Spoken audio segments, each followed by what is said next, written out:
ఎవరికన్నా సీరియస్గా ఉంటే వెంటనే అంబులెన్స్కు ఫోన్ కొడతారు. అట్లా ఫోన్ చేసిన కొన్ని నిమిషాలలోనే అంబులెన్స్ వచ్చి దవాఖానకు తీసుకుపోతుంది. అదంతా ఎమర్జెన్సీ సర్వీసు. రోడ్డు మీద ఎంత స్పీడ్గా పోయినా సరే పేషెంట్ ప్రాణాలు కాపాడాలని చూస్తుంటారు అంబులెన్స్లో ఉన్నోళ్ళు. అయితే అదే అంబులెన్స్ డ్రైవరు ప్రాణాలు కాపాడు కాదు, ఏం పని చేసిండో చూడుర్రి. సిగ్గు ఉండాలి కొంచెం అన్న చెయ్యి. నడిపేదేమో అంబులెన్స్ మంచిగా తాగిండు. చూడుర్రి ఎన్ని పాయింట్లు వచ్చిందో, 83 పాయింట్లు వచ్చింది. పక్కకు పెట్టు అంబులెన్స్ అని పోలీస్ సార్ చెప్పిండు. అరే ఎవరికన్నా పానం మంచిగా లేకపోతున్నావు, యాక్సిడెంట్ గిట్లా అయి సీరియస్గా ఉంటేనో స్పీడ్గా పోయి వాళ్ళని దావకాన్లో ఏర్చాలి. కానీ ఈయన ఇట్లా ఫుల్గా దాగి ఉంటే ఈయన టక్కర పెట్టాడు. ఏనన్నా మత్తులో ఏం డ్రైవింగ్ చేస్తాడు? అసలే అంబులెన్స్ అంటే మస్తు స్పీడ్గా పోతుంది. ట్రాఫిక్ ఉన్నా కూడా వాళ్ళందరూ పక్కకు జరుగుతారు.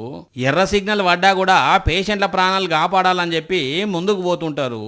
అటువంటి సౌలతులన్నీ ఇచ్చినందుకు ఇట్లా దాగి డ్రైవింగ్ చేస్తారా? మత్తులు ఉన్నోనికి సోయి ఉంటుందా? సోయి లేకుండా డ్రైవింగ్ చేస్తే పేషెంట్ల ప్రాణాలు కాపాడు కాదు, ఇంకా లేనిపోని యాక్సిడెంట్ గిట్ల అయితే పానాలు తీసిన వాళ్ళు అవుతారు.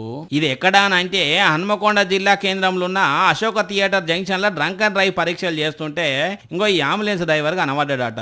మరి పోలీస్ సార్కి ఎందుకు డౌట్ వచ్చిందో ఏమో గానీ పోయి మందు పూల నోట్ల పెట్టి ఊదు అని అంటే ఇట్లా ఊదిన పోలే 83 పాయింట్లు ఉంచింది. మరి ఇట్లా అంబులెన్స్ డ్రైవర్లే తాగితే ఏందన్నట్టు ఎట్లా కథ? కొంపదీసి అదే అంబులెన్స్ లో పేషెంట్ గా పోవాలని ఉందా ఏందన్ను నీకు?